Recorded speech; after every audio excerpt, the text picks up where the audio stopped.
107.7 The Bone with Chuck Billy from Testament. How's it going? Good. This is crazy. Like, this just accidentally happened. I literally just texted you. It was like, hey, what are you doing? And you're like, I'm recording right down the street from your house. Yeah. Well, Juan's place has been here. We've been doing, 4 records here. Mm-hmm. So this is the place we do all the tracking. We've been here for, a couple months now. And we're getting ready to leave for Europe in July. So we're like, we got to get everything done in June.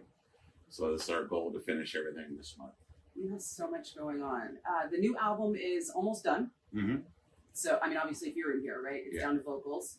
How many tracks are we looking at? There's probably 11 tracks, and then we have some covers that we've done.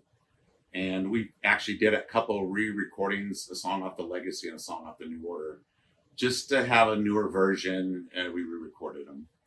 Wait, so you're re-releasing the remasters? Yeah. And you're doing a re-recording of just one song off of each album. Oh, okay. Our thought is, we're pushing the remasters. Why not pick a song off each, and then let's mix them, make them sound current, and just maybe put that out there to maybe push those products. I don't know. Okay. Is this going to be part of the 11 tracks, or is it like 11 No. and then 2 bonus? These will just be total separate, just for fun, marketing. On the internet. Yeah. Okay. Yeah. Is there thought to videos coming out behind them, or you just don't have We don't know yet. We don't know, but we're running out of time. We took off from November last year to write the record. It took a while. We just got in the studio May and June, so we're finishing up. And right now, once we leave in July, we won't really have time until December. We'll be like gone, which is a good thing. We'll be busy, but we'll have like a week or two between tours to do any extra overdubs or anything. We're going to live with the record, which is really the first time we get to do this, because usually we'll record it and it's written in stone, where now we know, usually we have Andy Sneap mix it and he's not available. So we kind of have some time to select somebody else. But in that time, we're going to live with the songs and come between tours to make any adjustments or changes if we have to. You mean between tours. legs of the tour, yeah, right? Well, you finish up at the Warfield October 27th. Mm-hmm. But we go to Europe and we come home in August, and we start the U.S. tour. So we have like 10 days or 11 days there before we start. And then after that, we have about 10 days before we start a European tour with Creator and Anthrax. And that'll go through December 16th. And then we're home for the holidays. And then we'll start thinking about mixing and finishing, getting it out there next year. So we're not hearing this until 2025. No, and we hope to have a single, maybe, just towards the end of the year, give whoever we select one song. Let's see how you do, see if we're happy before we do the whole record, maybe. And so it's actually it's a pain in the butt, but it's still a little more convenient for us this time. The record is very aggressive. With this one, we have a new drummer, Chris Dovas, who's really putting a fire under Eric, and really, really got some really heavy, fast, I don't know, it's the word modern maybe, I don't know, but current, how about that? Current sounding. So, Chris is adding to that. So initially, for the most part, Eric would write the very bulk of the music, and then you guys would collaborate after he had everything kind of sketched out, right? Yeah, Chris. Is Chris in on the early process? Yeah, with Chris. Eric? Chris has been coming out since probably December, maybe a little before that, and going to Eric's house. He's got an electric drum set there, so they've been working, writing, putting all the stuff together. And at the beginning of May, once Eric started tracking, we decided that let's bring Alex and everybody in, except for Steve because he's on tour. Let's bring Alex and everybody here to the studio, and let's just go through all the music, all the songs, and make sure we're all happy with the arrangements. And every song got changed as well. Once Alex got here, we all started putting our heads together till we're all happy with the arrangements. And then he left, and we said, okay, Chris, now here's the new stuff. Let's do it and track it. And he knocked it out last month, and now it's the rest of us are up to finish. Do you think that's partly due because Alex and Chris speak that special Berkeley language? I don't understand that language. Not but, Berkeley, California, but yeah, Berkeley School Berkeley Music School language. Music, yeah. Yeah. Yeah, I mean, they do that on tour, using the lingo, which I'm like, okay, I'm paying attention. I think I know what you're talking about. But once they got in here, the arrangement and the timing of the drums and stuff, they were really formulated on, okay, whatever they were saying, I'm going to do this, Alex. This is why. And Eric's just back going, yeah, cool. It made him, I guess, correct. I don't know if that's the right word to use, but it was enough to where I said, that makes sense now, the songs. Instead of, because for me, a lot of it sounded like just jamming. Uh-huh. There was a lot of Eric and Chris doing just jamming. And a lot of the songs they put as songs were a lot of jamming pieces where I'd come in vocal and go, well, wait a minute. That feels like a verse, but then it goes to this, and I don't know what this is.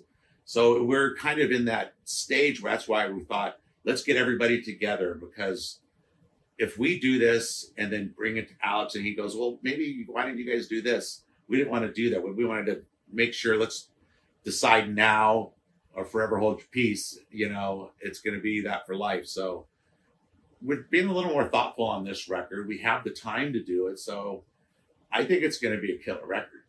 I feel like that's kind of a departure from Eric's style in the past. Like, has he I think it speaks to how comfortable he must be with this new guy to just kind of not necessarily give up control, but to share the writing in so many ways like that. Yeah, I mean, a lot of it is Eric's riffs, but they're put in the proper places or cut out if we don't need it, So, and it's good for me because I didn't really get to sit with Eric. I just let them guys jam and just come up with as much as you can, and we'll sort it out later, which that's what they did.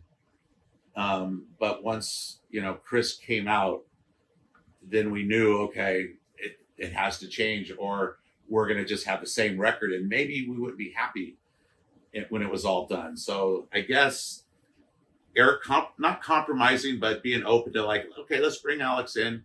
And also, Eric's actually been going to New York. He actually went and worked with Alex out there, which he hasn't done that in the past.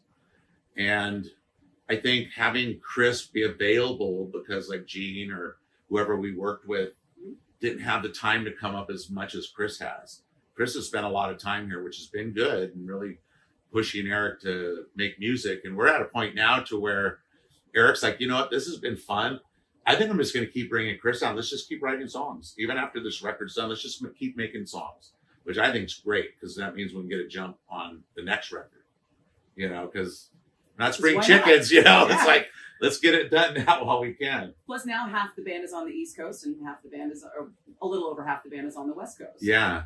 Yeah. And I think it's going to be really good. I'm looking forward. I never know what the record's going to be until we mix it, and because they're all just individual songs, and I go, okay, they're great, but until we mix it and listen to it as an album, it's when we realize, wow, this came out better than I thought. Wow, this is really good. But this one, I'm excited going in before the mix, because I just know each song is one step up from the last record, So, as far as aggression, maybe, lyrically, sometimes you do an album with a full theme. Sometimes it's just a theme within the song. Are there any particular themes you're on? Not as focused like, the aliens creating mankind and that kind of stuff, but there is some of that.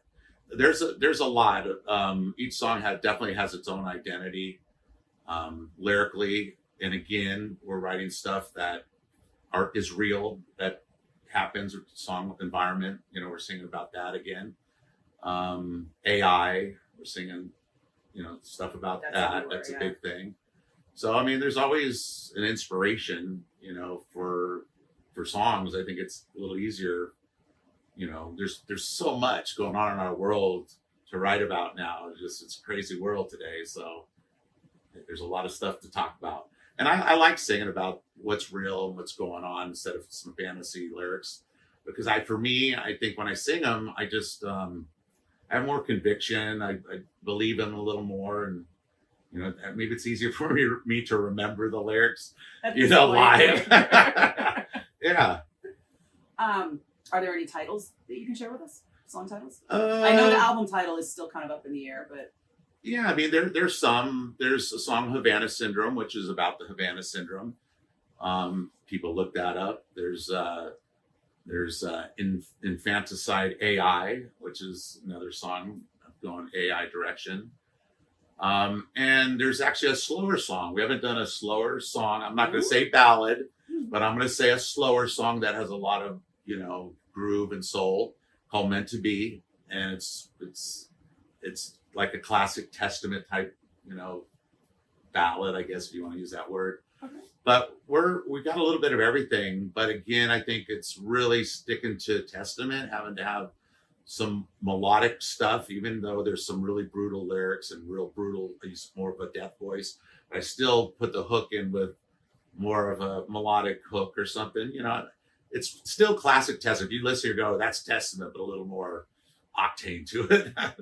But we're not going to see much of any of this until late in the year or next year. Yeah, probably early next year. Okay. Because once we get home in December, that's when we'll really, hopefully we'll have a single done by then, but that's when we're going to, okay, it's time to get it mixed, talk to the label, what window's open for us to release, and then just get it done. And then next year, it'll be out and start a new record cycle at the first quarter instead of, at the end. Since last record we released during COVID, right when it hit, we put the record out, like, which was our choice. Yeah. But, we figured everybody's at home. They're going to get to hear it, but we didn't realize 2 years they're going to sit at home and it'd take us that long to get back to work. But, that was our choice. And once we went back to work, it was fun to get back and tour those songs. And we're still playing that stuff.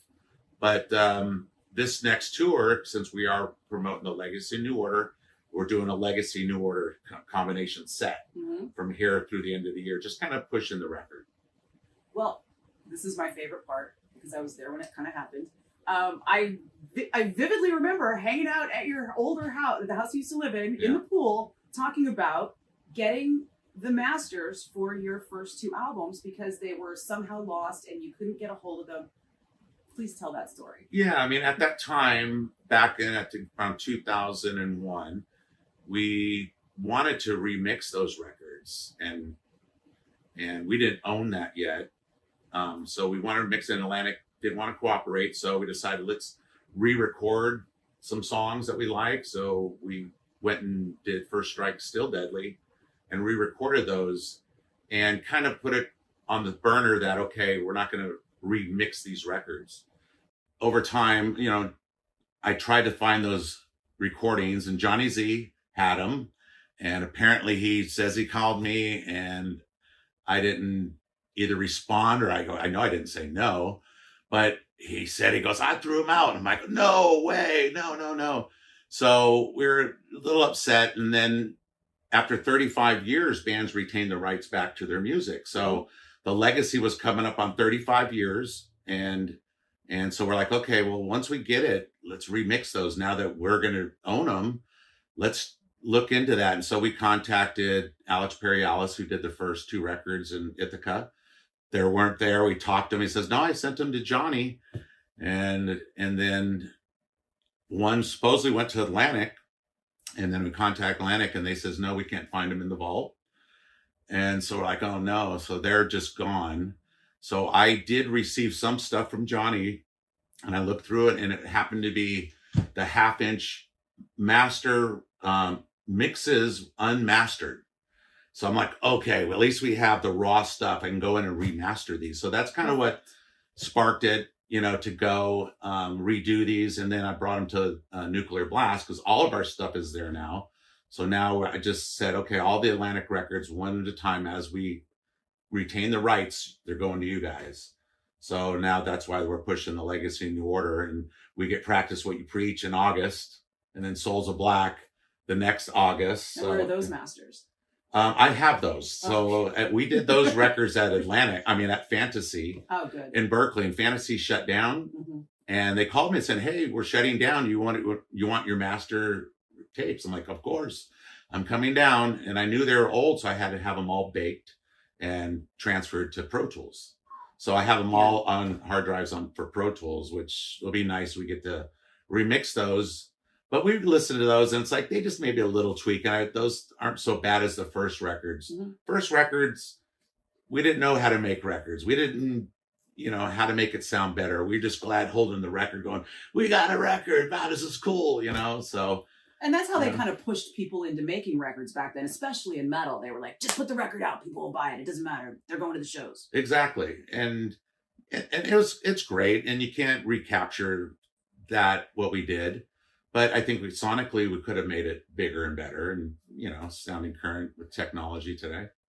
Wait, so who had to do that? Take those half-inch tapes and convert them and remix and master them? Me and Eric and Tommy Jones went to Nashville, and had them remastered there, and we put them up, and so we A/B'd the old one and the new version, and what a difference! I mean, they just grew and became big and had bottom end bass to it. I don't know if it's a downfall, but we put a lot of effects and delays and stuff on those records. But when we remastered it, it kind of dried and sucked those effects up out of it. So it just sounds raw and in your face and loud. And so we're like, I can live with that. I don't miss that effect or anything. I love the way it sounds now. Everything was distortion delay back then. Delays, right? A lot of delays on vocals or little tricks, things on snares, flanges, and all that kind of just got absorbed now. And it just sounds, that narcotic attention to detail that was popular in the 80s. Yeah, I mean, like I said, we didn't know. I mean, I did a demo before that of 3 songs. That was my only time in a studio. So making the first record right away, I didn't know. That's your job, Alex. I have no idea just what we're doing. So are we looking at a physical release and a digital release of the reissues? Yeah, the reissues will be first on vinyl. Mm-hmm. And we actually, it's really cool when they decided to do that. They're going to first do vinyl.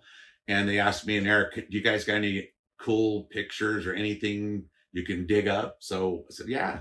We went into what we had, and I actually received boxes from our first manager / attorney, Elliot Kahn, because he retired. And he's like, "Where do I send these boxes?" He sent me like 20 boxes of files, and he was very good at keeping files and keeping everything.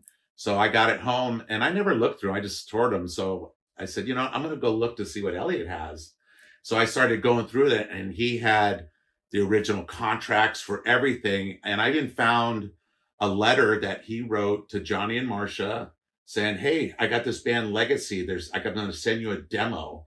If you have a listen, let me know if you have any interest." I mean, I found all this cool stuff. So we put all that in like a 20-page booklet in the vinyls. It's awesome. Really cool. So it's got really fun photos of us in the studio. And of course, that was our first time really out of California for most of us. And we were thrown right into the snow in Ithaca, given a car to drive. And, it was a learning experience all the way around. But, now that we have it, and now that we know we're going to retain the records, I'm looking forward to what Nuclear Blast, they're like so happy to have everything. I mean, everything we've done. And you trust them to put together the package. Mm-hmm. Yeah, it came out really nice. So they're going to do the vinyl, and then down the road, they'll start doing CDs of it. Mm-hmm. But out of the gate, they're going to, I'm sure digital's going to happen out of the gate. Yeah. I know that we retain the rights back in the US. Atlantic still has it in Europe. But with Tommy and the label manager now has been talking to Atlantic to make sure it's at the same time digitally to go worldwide. So it'll be available, which is great because the contracts we had 7 years ago, we weren't talking about digital. And now you have the original, so you can go back and look and say, well, if we didn't address digital back then, we have to renegotiate digital now, right? Well, yeah, we renegotiated that and then negotiated a better rate with Nuclear Blast, now. So it's very good. I mean, that's kind of, there's so many stories about artists just getting really bent over when it came to contracts back then, contracts now, with digital being a thing. And there are so many artists from legacy artists that are not getting fair shares and not getting renegotiated because there was something vague in the language in their contracts from back then. and they're just being negotiated to Spotify. Yeah, they're without even being involved. Yeah, and that's why we don't retain the rights to the rest of the world, because one sentence in that contract that prevents us from doing that. I mean, we maybe try to fight it, or argue, or borrow it, but we're like, it's not worth it. We're happy to have the U.S. We'll sell imports everywhere we can if we have to. But yeah, that, and the big thing in that, in the old contract said satellite TV. There was no satellite radio then. I remember it was like on TV. You have the they satellite. meant MTV. That's what they must have meant, right? Well, not even MTV. I think it was on, I don't know what channel, but it was like Much Music kind of thing on television. You know, that used to be something back then. And so the new people were trying to interpret it like, well, no, that's satellite radio. It's like, no. 35 years ago, nobody talked about satellite radio. There was satellite TV, but not radio. So it was a little discrepancy, but we worked it out. Oh, good. Mm-hmm. Yeah. So the tour that we're going to see you here on, you've decided to go out on theaters, headlining, and Testament, Creator, and Possessed. How did that package come together? Yeah, it's a co-headline with Creator. Yeah. Not in San Francisco, it's not. Yeah. Well, we closed the show, but it's a co-headliner though. We did some shows in South America with Creator, and we had a great time with them. We all hung out, and we decided let's do it in the U.S. and the opening act was a tough one to figure who we're gonna get. Someone that is same era as all of us, and someone that hasn't saturated the market too much. And Possessed was like the perfect choice. Don't play out a lot, and they're a great band. And it was funny. I called Jeff and asked him if he was interested. I'm like, Jeff, it's Chuck Billy. So no, it's not. I'm like, yeah, it is, dude. You're pulling my leg. And I'm like, seriously, Jeff, I'm telling you. So I offered him the tour, and he goes, okay. I go, please just call your agent. He knows what's all about it. And he goes, okay, I'm going to call my agent, and I'm going to call you right back. So calls me back, goes, oh man, I'm sorry, man. Yeah. My agent says it's on and it's true. And I'm like, yeah. And he goes, dude, thank you so much for thinking of us. And, it's going to be a great tour. It's going to be a great hang. It's going to be a great show. Creator puts on a great show, killer show. They were amazing at the Regency. It's going to be good. It's going to be really good. And then we follow up with that right after that tour. We go to Europe with them and Anthrax. So that's going to be, a what big is that, tour. Headline? It's going to be 3 headline sets. Nobody's being held back. Nice. Production or lighting. We're opening the show, which I'm fine with that. I'd rather get off early, go to bed early. But it's going to be 3 headline sets for everybody. I think we all have the same amount of time to play. So it's going to be really good. And that's going to go through November and the end of December. Now, what is this thing about you not smoking weed on the road anymore? I've stopped doing that maybe, 4 or 5 years ago. I just, because I smoke so much weed, and the way I sing, I'm a windbag. I need a lot of wind. And I just felt it affecting my performance. Mm-hmm. I just was getting winded easily. So I'd said, I'm going to try not to smoke weed on tour. So I did it the first tour, and my voice held up, and I felt strong the whole time. Like, you know what? I should be doing this because I'm at 100%, not, trying to struggle through it. And especially when the sets got longer, when we're playing an hour and a half or longer, I was like, man, I need some help. I need some wind. So I started doing that, and then I just noticed I feel better on the road. I'm clear. My voice holds up. I'm singing way better. And we've been off, like I said, since November. So, and when I say I smoke a lot of weed, I mean, it's like an ounce every 2 days. I mean, I was going through a lot of weed. And so I knew we were getting ready to do the record and get ready on tour. So around April, I'm like, man, am I wheezing? I'm breathing in, going, I'm wheezing. What's up? So I'm like, I better start now and get my together. So May 1st, I was like, okay, that's it. And I just cold turkey it. I'm like, that's it. I felt I was a jerk for like 2 or 3 weeks, just ornery. And I got through it, and I've been, riding my bike and running and getting my lungs up. And now I'm feeling like back up to par where I'm at. And then we started doing the record. So I'm like, okay, now my lungs feel good. I'm feeling ready for the record as well. So the record actually gave me the more of the incentive, because usually I'll wait up right up to the last minute if I know, okay, I got to do it now. But I knew the record, it's important. I got to get that. I got to sound good on the record, and I got to be ready for the tour. So it all worked out, and I'm feeling great. The record, I'm singing good on the record. I'm ready for tour. So you're not even swapping for edibles. You're just like, taking a sober the first 2 weeks I was in edibles because I had the sweaty palms. I couldn't sleep. I was just didn't feel right, Yeah. And okay. That makes more sense. And then I weaned myself off of that, and then just was done. And then I wasn't really drinking much, so I was kind of offset with a little bit of drinking, and I'm the same with carbs. and so now I'm like, now I feel great, and my head's on straight and thinking straight, and I'm ready. Nice.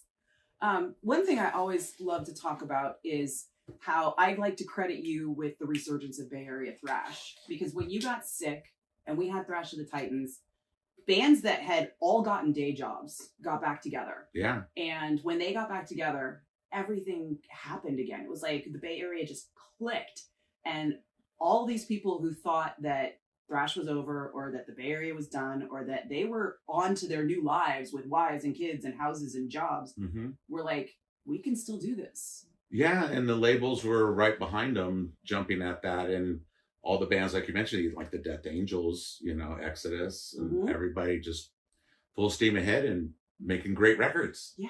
All of us have been still making records that are current, moving, getting better and better. Like wine with age, we're, everybody. We're 2 decades on. Now Forbidden's, doing it back again, which is great. I'm just happy that, because I've always asked about the Bay Area. What was it like? What was the scene? So I'm always talking to people about that. And it's hard to explain because, we're just experiencing it, and you don't really think about it's something new in a movement till now you look back, and it was special. We grew up in something very special here in the Bay Area. And everybody wants they read about it, and they want to experience that, and they want to have that in their local areas. So I think it's great for all the bands that have stuck with it and are doing great. And I don't see them either, like me, going, there's a date when we're going to stop. Let's just keep going till people say enough's enough, stop, or you can't do it anymore. It felt like we all kind of hit a wall in the 90s, right? Like the record labels were not interested in anymore, and music was kind of pivoting, and people just needed to make a living, and everybody kind of just faded away. And then you just hard started it all over. And honestly, I don't feel like it's slowed down at all. No, it hasn't, and during that time, in those 90s, a lot of labels are dropping bands, and just the deals were falling apart because everybody was looking for the new thing happening. And bands like us, like our Demonic record, or the Low record we did was our last record with Atlantic. And we're a little discouraged. We'd just broken up. Alex left. Okay, things are changing. Radio at that time, I remember it was like 170 something stations across the country still playing metal at drive time, where overnight it felt like it went down to like 30 stations. And we're like, wow, what happened? Metal is just not getting a chance. So we were kind of angry and just kind of wrote aggressively, now let's just be heavy then. There's no A&R guy breathing on us anymore saying, where's the next singles, or, stuff like that. So everything changed for us. And I think it progressed again and started again. I think it's like definitely a full circle, especially today, from where we started, where we went through early 2000, a lot of great new bands started reviving, growing, making a lot of fans, especially like Pantera. They kept forging right through that, early 90s stuff, which was awesome. They were the ones holding the torch for everybody. But then, now we're at now, there's so many new bands that I hear them on the radio going, who's this? And I learn about them, and it inspires us. So it's like we're getting inspired by the next generation, and it's reversed, where they were inspired by what we're doing, and now it's taking this full circle where we're being re-inspired. It's the Aurora Boreas, the snake eating itself. It is. Yeah. Because we didn't have inspiration when we started. We were kind of breeding off the attitude of punk rock and the aggression and that being different and stuff. We didn't have the scene that we love to do. And now bands have took it to another steps and broadened the sounds and experimented with thrash and death metal and all this. And there's so many different genres of metal now. It's good, but it's evolved so much now. It's inspiring the guys who were back there at the beginning, you know. Who are some of the bands nowadays that you're listening to that you think are really inspirational? Well, I know like Eric, and Eric's always been a black metal fan, especially having Chris, you know. Yeah, I know he loves Lorna Shore, bands like that. Escuela Grind is like, you know, really brutal, really fast, aggressive stuff, you know. But then all of a sudden it hits you with a melodic chorus or something. It's like, yeah, you know, cool. And it's just re-inspiring us, you know, like this record we're doing. It's I think people will hear like, wow, it's a different Testament. It's Testament, but it's got some octane in it, you know, now.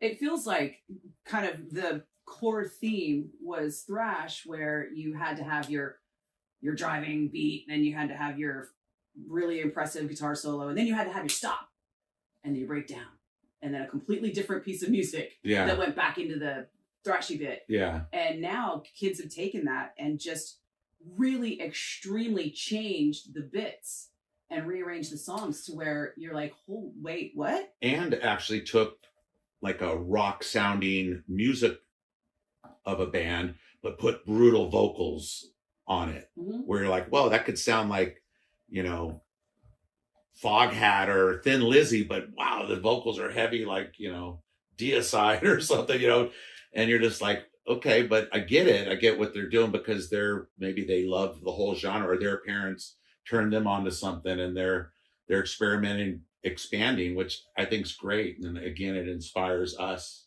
you know. I'm always amazed because people don't, those kids don't remember what it was like in the 80s, where everybody was just so serious. And it felt like there were rules. And if you stepped outside, somebody was going to violently stop you from doing it, right? Yeah. Yeah, I mean, for sure. And especially for a band like us, the ballad thing is like you know. You took so much flack for that, right? Always, you know, but again, I'm proud of those songs we've done, you know, and I wouldn't change a thing because, and even today, I know that, you know, even though we're inspired by a lot of people, we're not going to try to sound like them. We're not going to change who we are to say, okay, I want to sound like Slipknot now. We can't do that because I think we'll get more slack than flack from the fans for trying to do that. And we've kind of, you know, as many years as we've been writing our style of music, I think that's what we know. That's what we've fine tuned.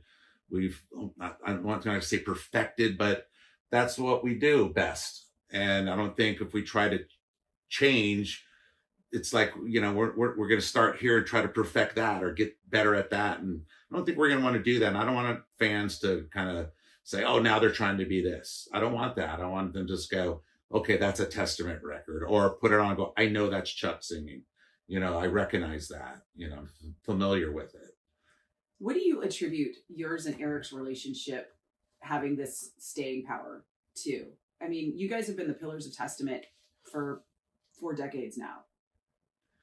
And you still seem to be... We're brothers, and we fight like brothers, argue like brothers. But I think in the last 5 years, I'd say we've probably came closer and are actually more real friends.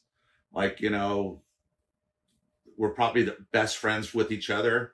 You know, we could say that. Where in the past we were bandmates and friends too. I don't know. I think because now, you know, in our older years or whatever you want to call it, we enjoy the moments together and relive the past, but also talk about what could we possibly do in the future. You know, what haven't we done? What could we do? And Eric is always like, I think that's what's always kept Testament, because Eric doesn't try to ever be like anybody. He really doesn't listen to it. He listens to his black metal, few bands he loves. And so I think when he writes so much, like one record won't just be just the same. He's got such a variety of writing and riffs that it really keeps the record has just a lot to it. You can't just not hear the first song, go, okay, that sounds like the last song or every song on that record, and you turn it off because you've already heard it. Mm-hmm. It's always different. You don't know what you're going to get, so, and I think of this record, the same thing. We have, some really cool, like classical Testament, some either cool, like classical rock stuff, some slower, so we slow it down, but then there's some really brutal stuff, so there's a little bit of everything in here, and we feel really good about it. And, in the past, we were kind of like, what's Alex going to think about trying to do and be a little heavier? He's right on board, he loves it. He's right in here with Chris. And that even makes it better now that even Alex is in, we're all in the same, we all have the same goal now. Didn't it seem like such a big deal when Alex left the band? And now looking back over the whole of Testament, it was such almost a blip. He's been in the band longer now than he was then. And of course, when he left, we were upset, disappointed, felt let down a little bit. But we didn't understand it as well as we do now, because he was a teenager, made a record, and then took off. We did a record 4 years in a row and just kept touring. He didn't really have a teenage life. He grew up playing metal and music and doing that. So looking back, we go, I get it now. He wanted to reach out and do his jazz and do things like that. And then once we got back together, we knew that we didn't want to put him in that same spot. So we always said, Alex, when we're done touring, do your jazz, do what you write, your records, do whatever. We'll just all work around each other's time and schedule to make this work. And that's what we've done. And I think he's been everybody's been happy. DiGiorgio, he does recordings for everybody and does things. So everybody has their thing. Gene at the time was doing other projects and recordings. So everybody got to kind of do what they need to do, but then regroup together when we went to do Testament. Does this mean we might see another DDP project out of you in the next year once you get past all this? I don't know about DDP because, Willie passed away. Right. And I think at that time, he was a big part of it. And when we played our final show in Europe, we all said, okay, we can't get any better than this. We're opening up right before Black Sabbath. Let's end on this note. So that's what we did. And when we lost Willer, it's like, we probably won't do any more DDP after that. But I am, I still want to do a solo record, and I want to do something that's not Testament, different, bring in some musicians. I've been asked like Jamie Josta if he would want to produce it. And he's interested because I did some stuff with Jamie that was really good on the solo record. And so we've talked about it, putting some songs together, putting a band together and get some songs made. He's a guy with good side projects too. Mm-hmm. Yeah.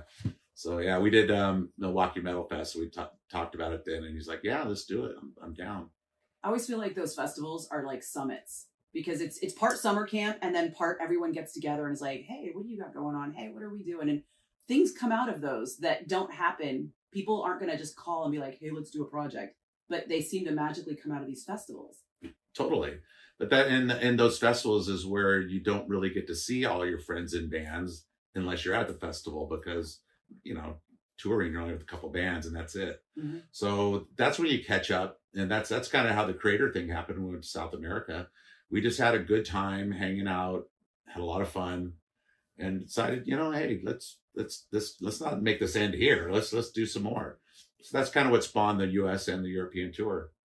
Awesome. Yeah. So Testament at the Warfield, October 27th with Creator and Possessed. Mm-hmm. And then we'll have to wait for the record to come out next year. Yeah, it'll become better. Hopefully it depends if we get it finished and get somebody to mix the song early. Maybe something will come digitally early. I don't know if I said I recorded a song off the Legacy New Order, so maybe that might hit earlier. Okay. That's maybe our we'll goal. catch one of the cover songs at the Warfield show. Maybe. Yeah. Maybe. Yeah. Maybe. Yeah. I don't know them all. We picked a handful of songs that we recorded. We don't know what's going to stick or what we'll keep, but yeah, some cool stuff. Okay. Anything I'm forgetting that you want to talk about? I think we covered it. Yeah. We went full circle.